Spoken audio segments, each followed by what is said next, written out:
exercise, so I'm fine. Okay, so I'm live now.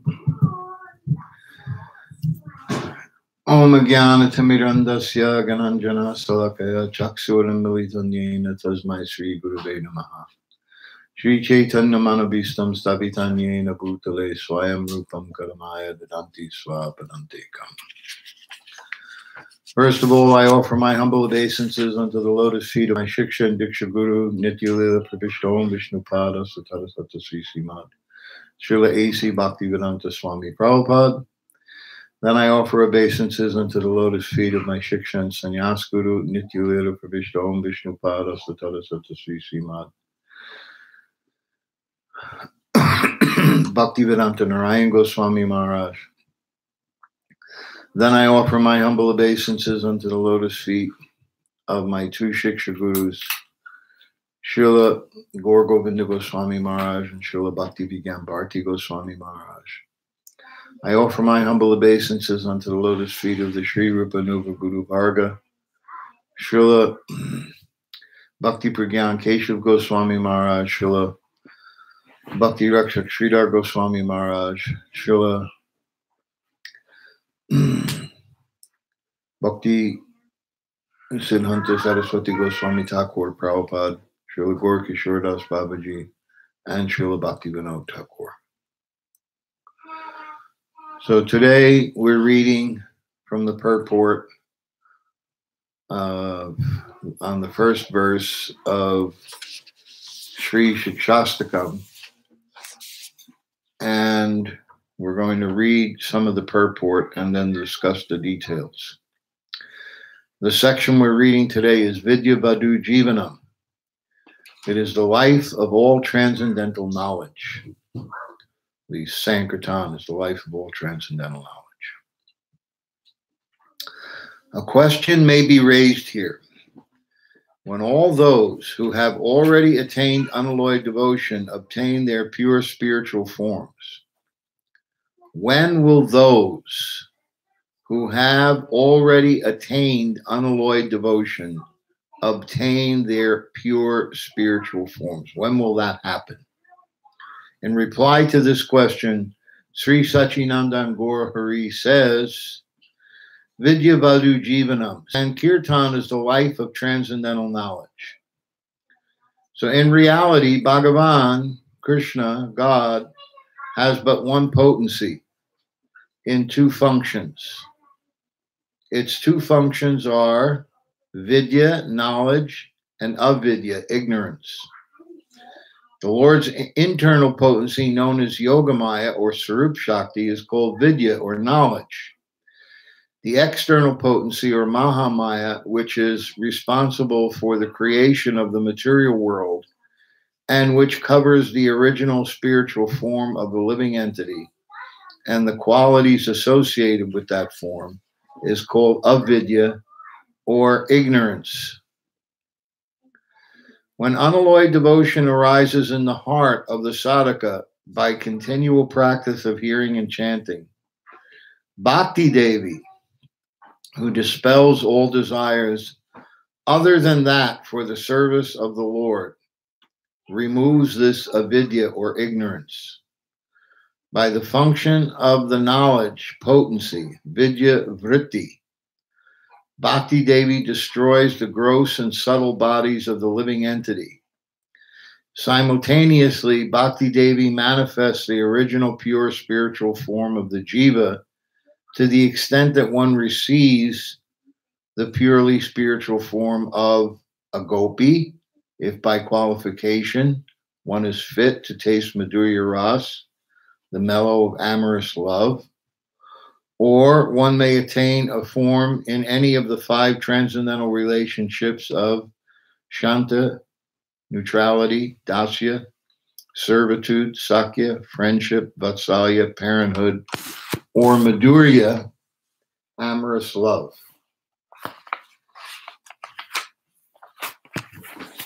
In accordance with one's eligibility, or in other words, in accordance with the Sthayi Bhav, one's eternal and dominant devotional sentiment. Thus, it is proved that Sri Krishna Kirtan is the life of all transcendental knowledge that has been compared to a Vadhu, a wife or a consort. The internal potencies being compared to Sri Krishna's consort is especially notable in context of the description of his sportive amorous pastimes known as Lila Vilas.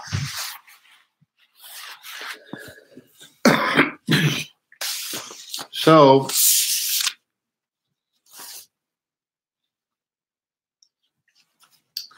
what we see here is that Krishna, the purport is explaining that Krishna has one potency that has many functions. Its two main functions, Vidya and Avidya.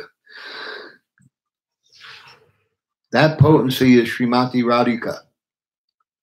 Srimati Radhika is the potency that emanates from the left side of the Lord. He is the internal loving potency of Krishna. And Krishna never feels, although Krishna is independent, and although Krishna is self-satisfied, still he feels some desire to connect with this internal potency, and then he feels complete. And the internal potency of Srimati Radhika knows how to serve and satisfy him completely, all of his senses, in a way that no other potency can satisfy him.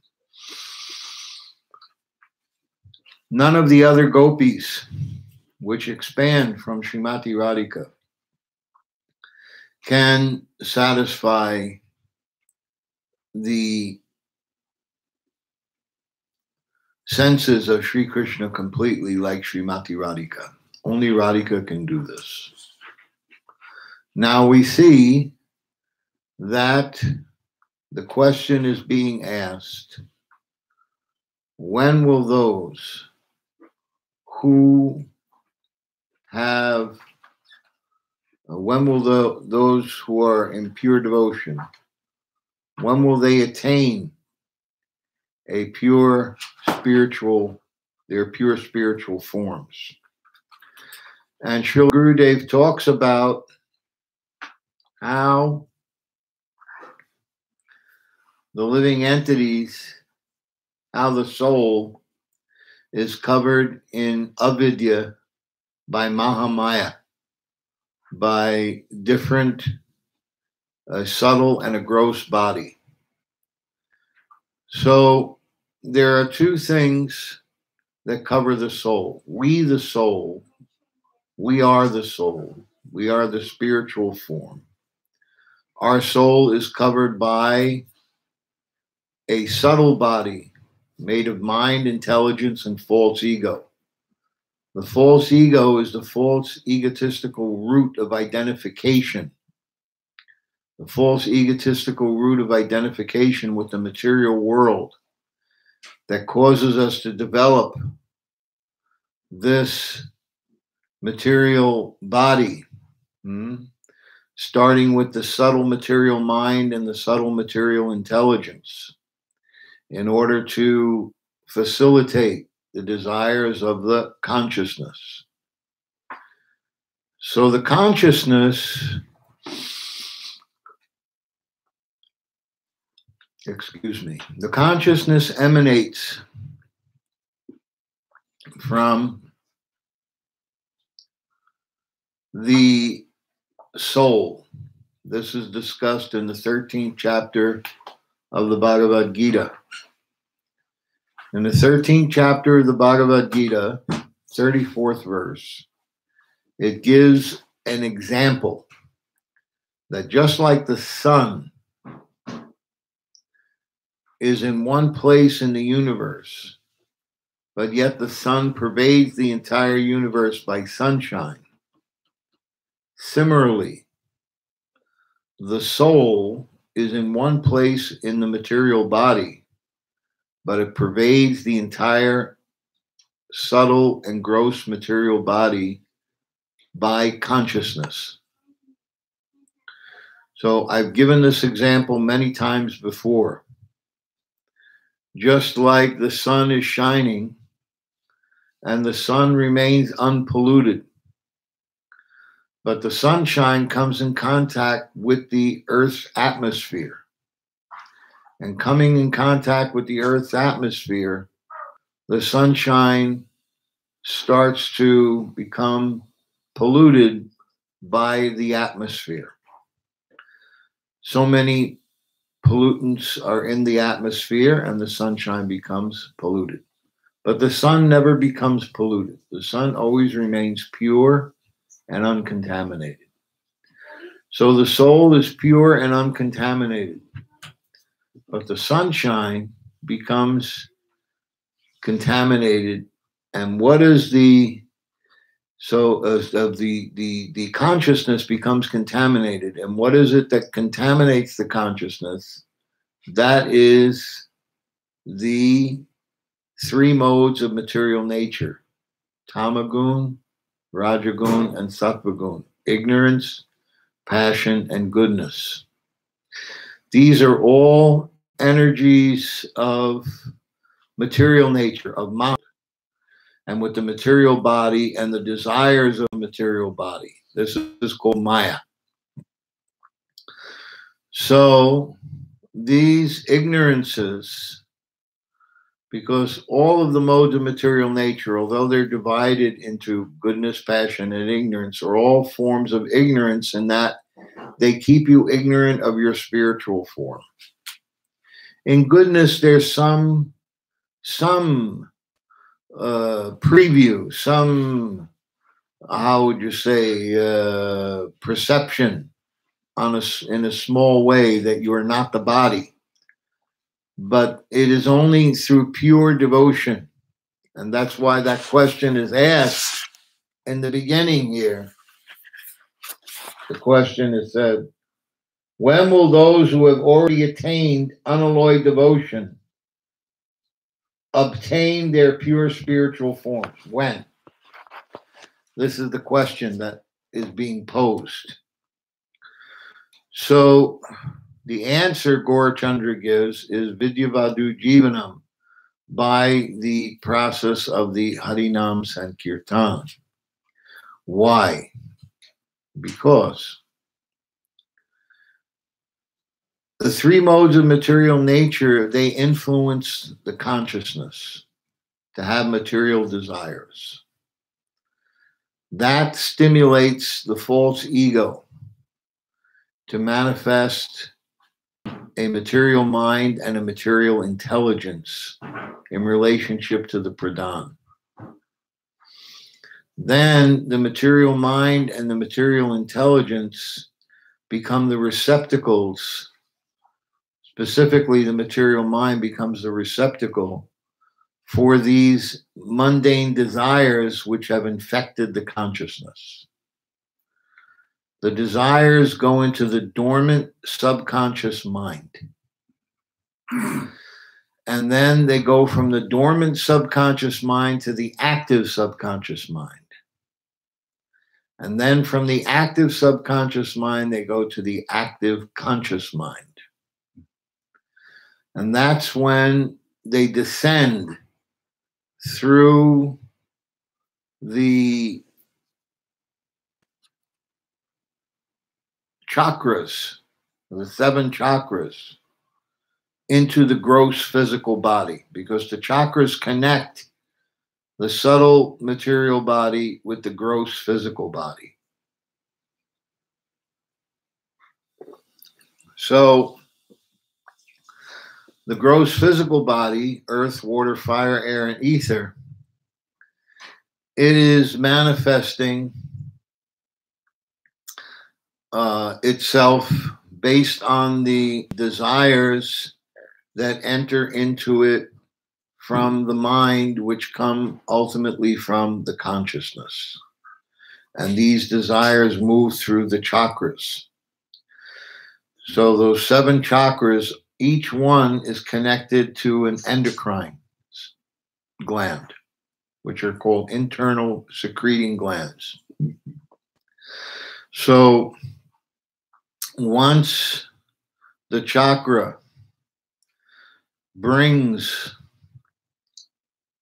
the particular desires from the active conscious mind to the internal secreting endocrine gland, then the gland secretes the different hormones and chemicals which stimulate the body to want to fulfill those desires in the physical realm.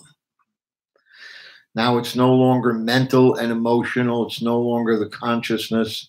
It's now the physical realm. So in the physical realm, now we see that there is a desire in the physical realm to fulfill those desires which have come from the consciousness through the mind. And the physical body tries to fulfill these desires for wealth, power, fame, love, beauty, etc., etc. And so in its effort to fulfill those desires, it goes through a number of different material sufferings, pleasures, and pains. Sometimes happiness, sometimes distress. So pure devotion means that one doesn't identify with the material desires. Pure devotion means that one identifies with the spiritual realm, the spiritual form, and the supreme personality of Godhead, Krishna.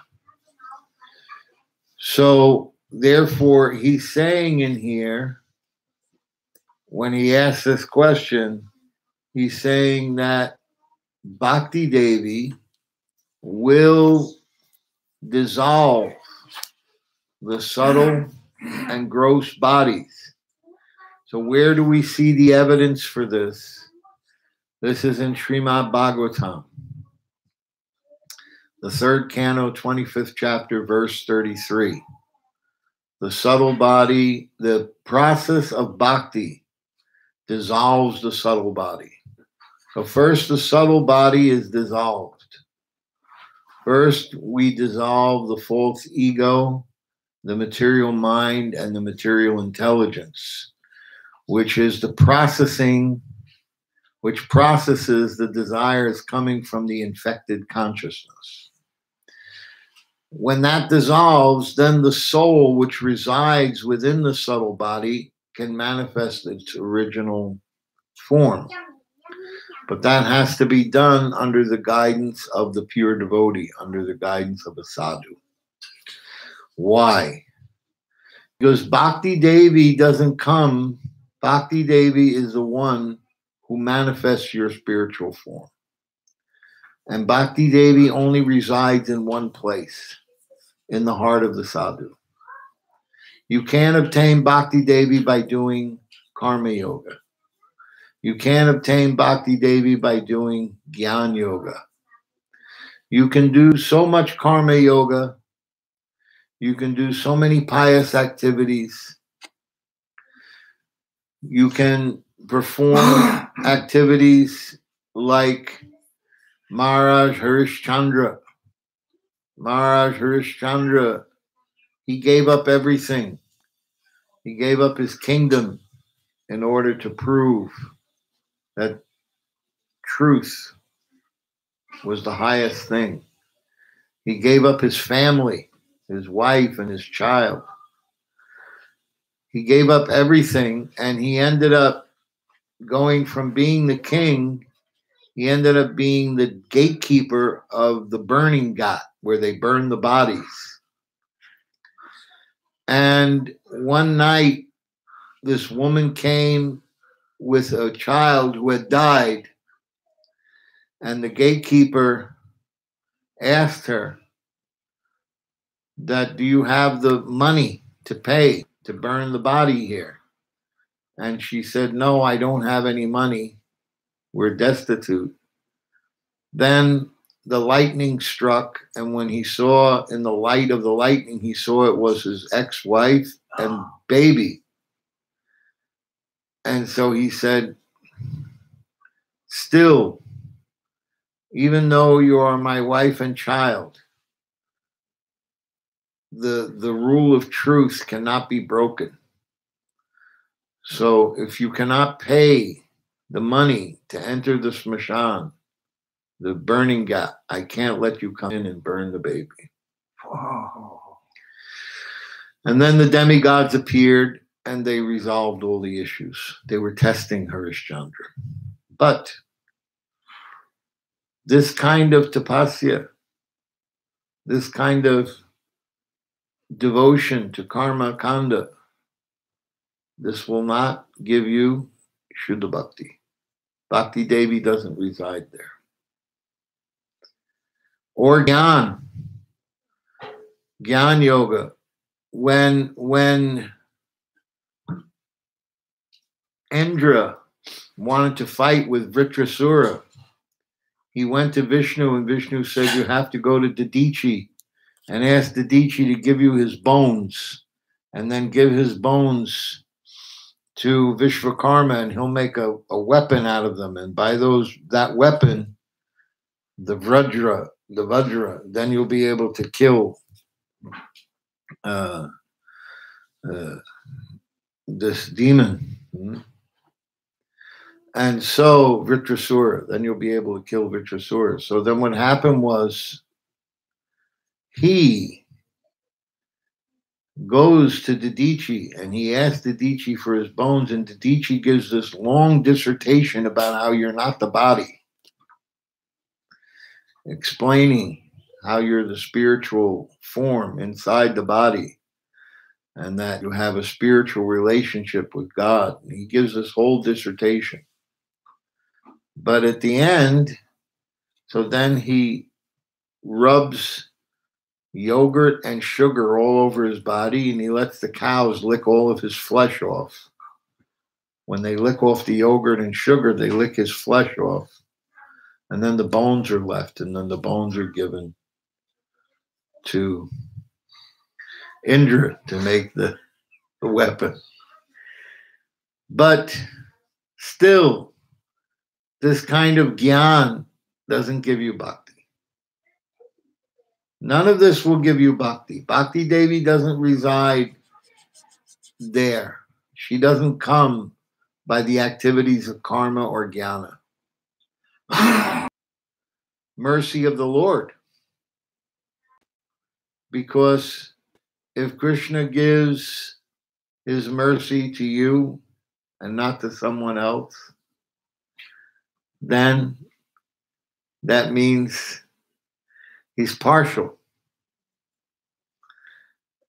And even the unalloyed mercy of the Lord would become partiality. So Bhakti Devi can't come even by this. So where does Bhakti Devi reside? Vishwanath Chakravarti Thakur explains Bhakti Devi is in the heart of the Uttam Bhagavat, who acts on the Uttam Madhyam platform so that he can interact with the world. We have met great sadhus like Srila Prabhupada and Srila Sridhar Maharaj and Srila Puri Maharaj and Srila Gaur Govinda Maharaj and Srila Gurudev. So many we met. And we could not understand the difference between them and an Uttam Bhakta who's not acting on the Madhyam platform. But some of my God brothers and some devotees got a chance to meet the Uttam Adhikari who used to give Shiksha to Srila Gaur Govinda Maharaj.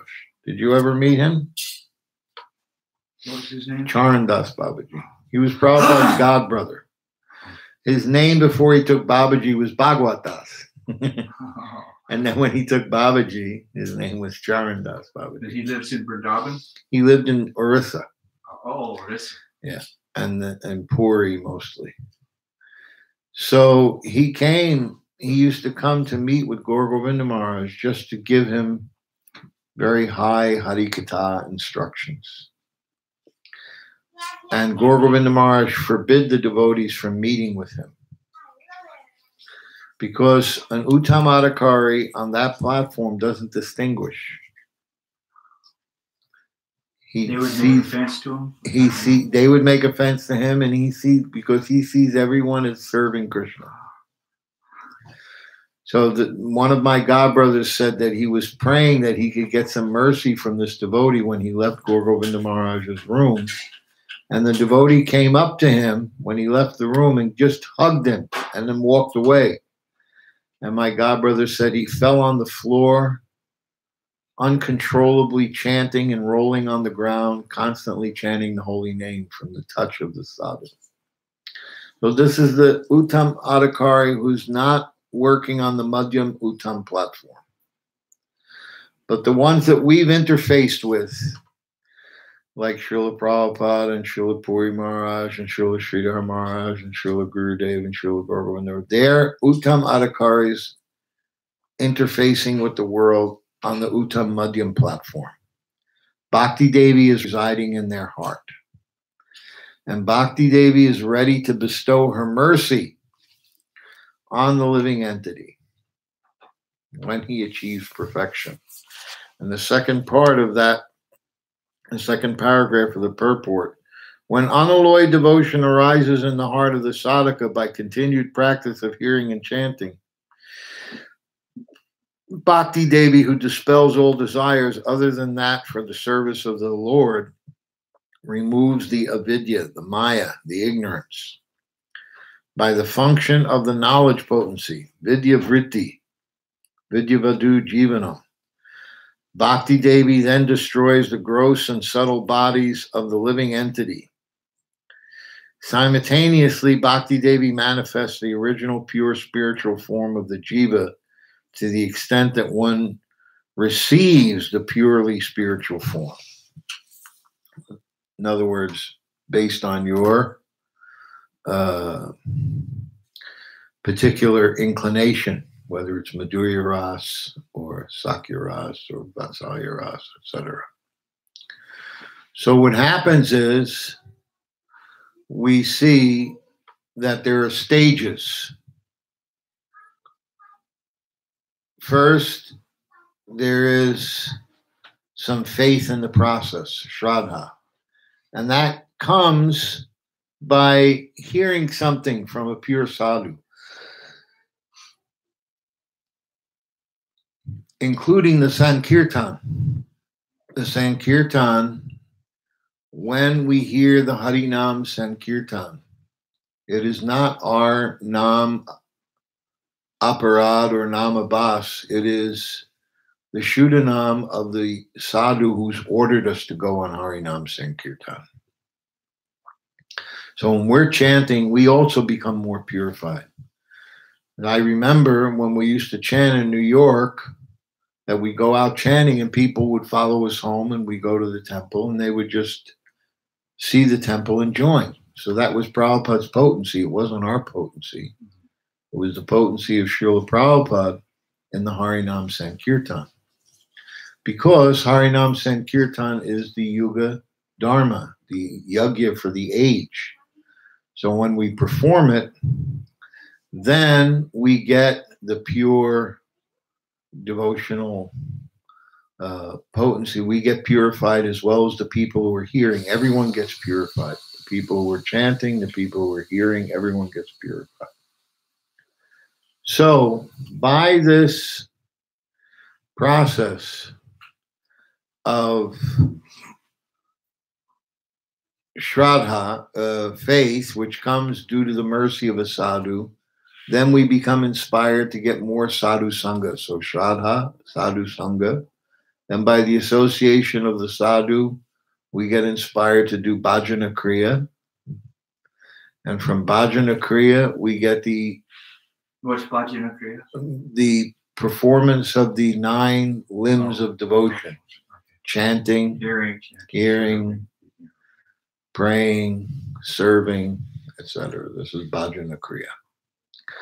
And then the next thing is anartha nivritti, taking the unwanted desires, material desires from the heart. And Srila Vishwanath Chakravarti Thakur said, this comes by hearing the excellent pastimes of the Lord from the lips of pure sadhus. Then the anartha nivritti, lust, anger, greed, envy, pride, illusion, all these anarthas become dissolved. And then one gets nishta, firm faith. And from this nishta, from this firm faith, then one comes to the platform of ruchi, taste. And then from the platform of ruchi or taste, one comes to asakti, which is attachment to the process of devotion. And then from that platform, one starts to get a spurti, a vision of the spiritual form in the heart. Then the sadhu will send a ray of rati, pure bhakti, to your heart to displace the pratishta. And when that pratishta or false egotistical identification is removed, then your spiritual form will start to manifest, because the subtle body will have been dissolved by the process, the aforementioned processes of bhakti. Your material false ego, material mind, material intelligence is dissolved. And then the soul begins to manifest its original spiritual form, spiritual mind, spiritual intelligence, spiritual ego. So, therefore, he becomes enlightened into his original spiritual nature. And he gets a preview of what his original spiritual form is. He gets a preview of how he's going to engage in the service of the Lord. And then under the guidance of the sadhu, he continues to practice devotional service internally, while externally doing the Vaidhi Bhakti. Internally, he does his services to Radha and Krishna and to the pastimes of Radha and Krishna in the spiritual world. So this Vidya Vadhu Jivanam that is talked about here comes from the Sankirtan, hearing and chanting. Hearing the glories of the Lord, chanting the glories of the Lord. This is Vidya Vadhu Jivanam. And this dissolves the subtle body, which eventually will dissolve the gross body.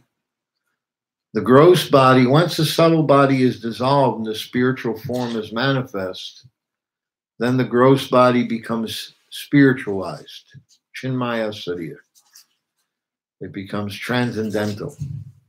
So it no longer has material qualities. It has spiritual qualities. So this is the process of Krishna consciousness. So this is the juncture at which one will receive knowledge of his spiritual form. That juncture is the juncture of asakti and bhav. And then when one achieves bhav, he achieves his spiritual form. Then he begins performing devotional service internally, according to the dictates of his spiritual form and his spiritual service. So,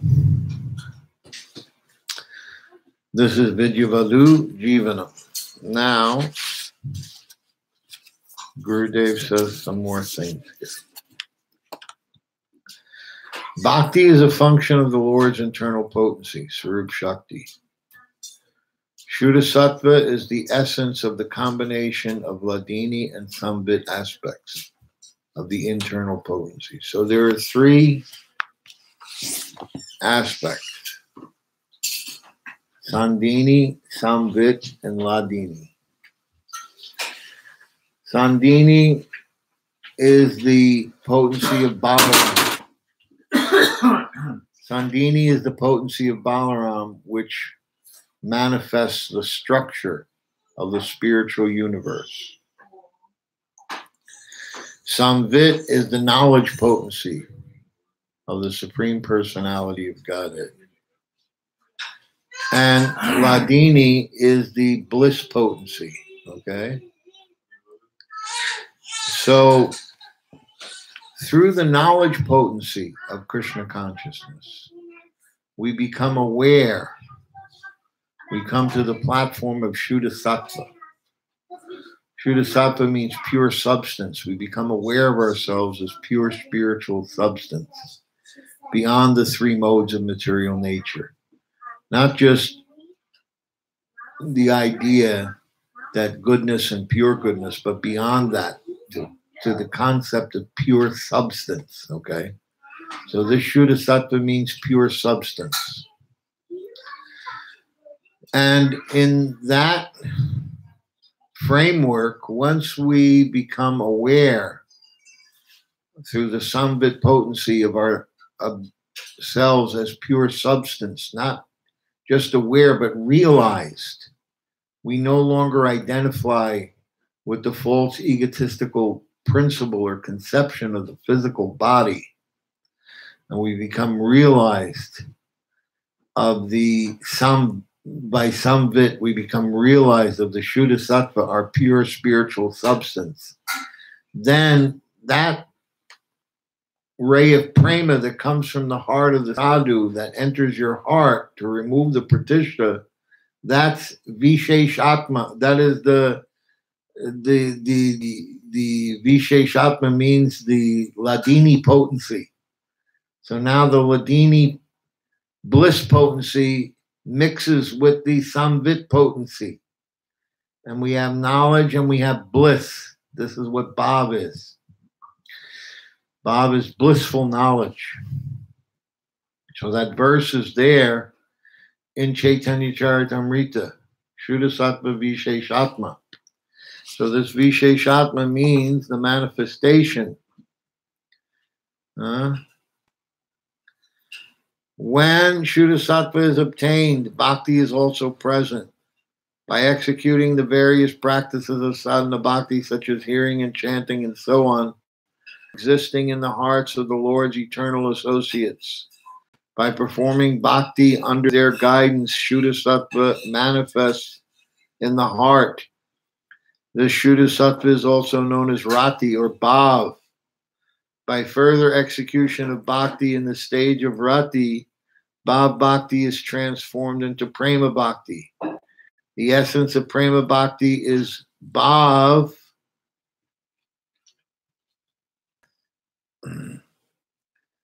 The essence of Prema Bhakti is Bhav, not to be confused with Bhav Bhakti, but rather a stage that comes in the systematic development of Prem, i.e., that is Rati, Sneha, Mana, Pranaya, Raga, Anurag, Bhav, Mahabhav.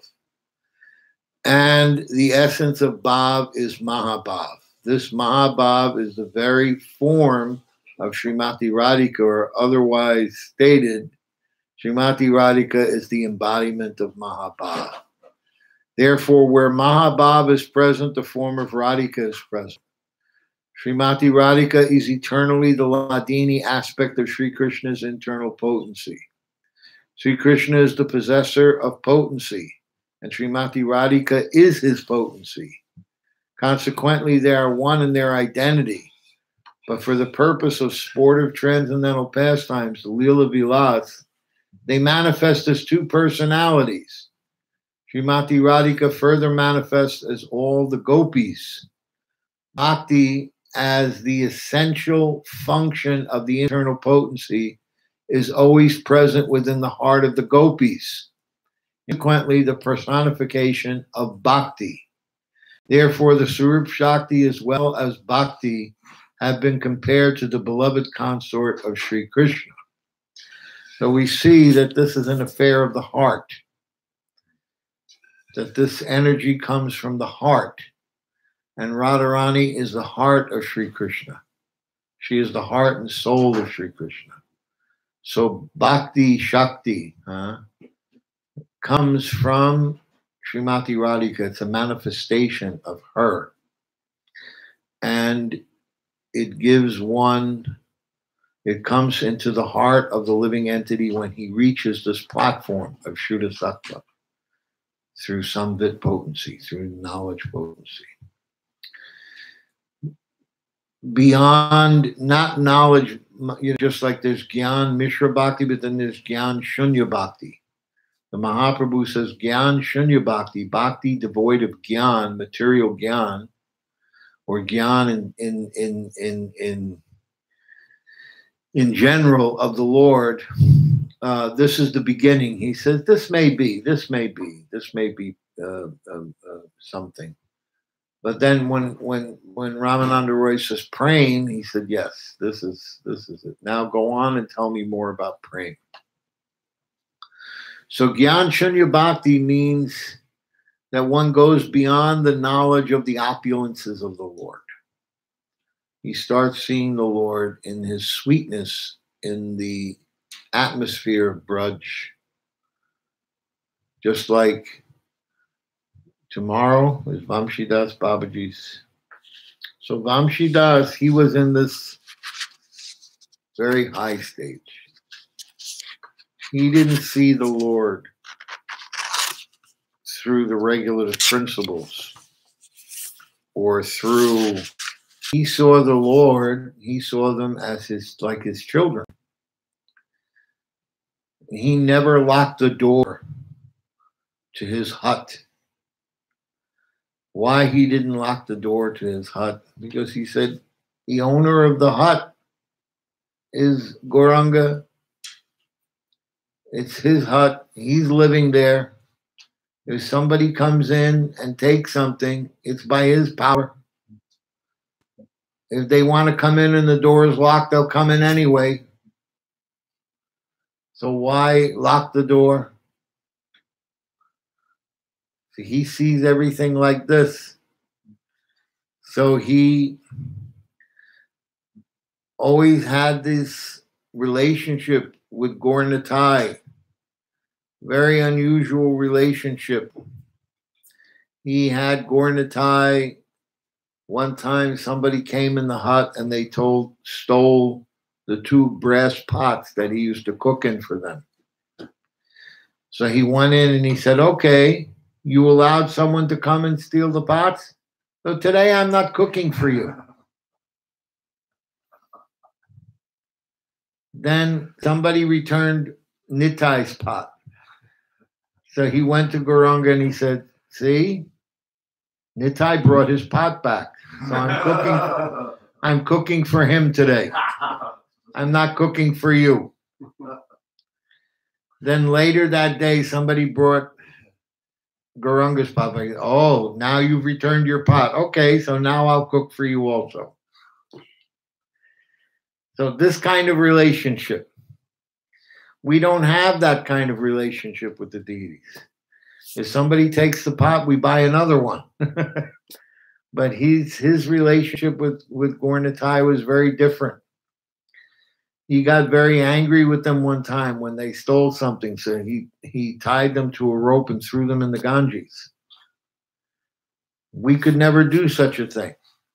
Bhaktisiddhanta forbid, when that happened, he forbid his disciples from going there to associate with him. He said, because he's too high, you will not understand. When Bhakti Pragyan Keshav Goswami Maharaj went as a brahmachari, as Vinod Bihari, he went to visit Vamshidas Babaji, Vamshidas had just served Gornatai tea. So then he took the tea and he said, here's Mahaprasadam. Please drink the Mahaprasadam of Gornatai. So Bhakti Keshav Maharaj turned and said, we can't drink this because we'll go to hell. He said, but it's Mahaprasadam, so we have to offer obeisances. So they bowed down, offered obeisances. So like this, they had, and during that period, one time when Bhakti Keshav Maharaj was there, Saraswati Thakur was coming. Then Vamshidas Babaji said, oh, a Manjari is coming. Maybe Radharani will also come. Now the Manjari is coming, so Radharani will come. So Vamshidas Babaji could see things beyond our ability to see. Also, Vamshidas Babaji was sitting in Puri. There was one brahmachari who assisted him. One of Saraswati Thakur's brahmacharis traveled with him. So he's sitting in Puri on the beach about 200 yards from the shore of the ocean. So he always used to carry this little Gopal deity in his hands. So he would have conversations. No one could hear Gopal, but they could hear him talking to Gopal. So he said, so you want to go in the water? You want to go and take a bath? Oh, okay. I'll arrange it now. So then Vamshidas went like this to the ocean. Come on. Come here. Come here and bathe Gopal. And the ocean came up 200 yards onto the sand and stopped right at the feet of Vamshidas and just sat there. And the brahmachari witnessed this. And then Vamshidas took the deity and submerged him 3 or 4 times in the ocean water. Okay. Are you happy now? You took baths? Okay. Then he, okay, go back. Then the water went back to its original position. So we cannot understand the power of Vamshidas Babaji. He's on another platform. He used to carry his deities around in a burlap sack, a rice sack. And he'd be walking and he'd see a field with eggplants and he'd become hysterical. And he would take the deities out of the sack and put them on top of the burlap sack, and he'd grab one of the eggplants and cut off the top and rinse it and cut it open and put turmeric and salt and start offering it to the deities, weeping and weeping and weeping. And then after offering the raw eggplant with turmeric and salt in it, he would eat some and put it in a bowl. They would carry this to Vrindavan, and the devotees at Radharaman temple would eat the remnants because it was the remnants of Vamshidas. He was so advanced. So when we have knowledge of the opulence of the Absolute, we can't see things like this. We don't look at it from this perspective. We follow Vaidhi, we follow the rules and regulations, and we do all of that. And in general, that's the way a devotee should act. Rupa Goswami, he recommends in the Bhakti Rasamrita Sindhu that one should continue to perform his Vaidhi sadhana while internally he is performing his service to the Supreme Lord. That's why all of these conceptions that they have of dressing in some of these groups like Saki Beki, they dress as gopis. Men dress as gopis and dance like gopis and call themselves Lalita and Vishaka. This is unacceptable. It's a disturbance to the process of bhakti.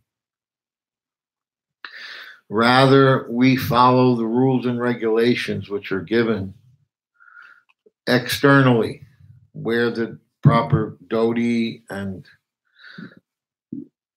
cloth, etc. We wear all the appropriate clothing. We look at the Lord. We worship the Lord. we do our bhakti. We don't do this. We don't, internally, we may be worshiping Radha and Krishna and wearing a sari, but externally, we don't show this. We don't show. This is not pure devotion. This is sahajya. This is some corruption of the pure practices of bhakti. So, this is the teachings, okay, of Krishna consciousness. And this is the things that Srila Narayana Maharaj is trying to teach us in the purport about Vidya Vadhu, that this knowledge is like a good wife, because the good wife protects the husband from making ignorant mistakes. So she's Vadhu. Not like the wives today. Of course, the men are not like the husbands of old either, but a qualified man and a qualified wife, then we have solid marriage. At any rate, this example is given, Vidya Vadhu. Because Vadhu means Radharani. So we are married to the transcendental knowledge of the Supreme Personality of God. Its potency, Srimati Radhika. And this knowledge is beyond Gyan Shunya. This is the knowledge of our relationship with the Supreme Lord in service. This is the Bhav and Prem. All right. So now we've talked for some time. Any questions? Hare Krishna. Hare. You have a question? Yeah. Your eternal and dominant sentiment of your spiritual form, the neutrality, servitude, friendship, the parental and the amorous love, does that change? Is that always fixed? No, that's called Sthayi Bhav.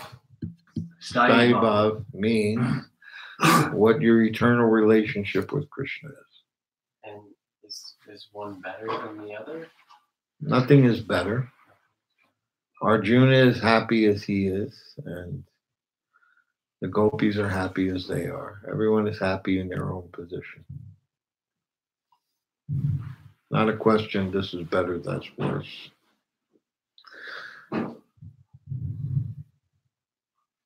You understand? Yet, at the same time, in Hari Bhakti Vilas,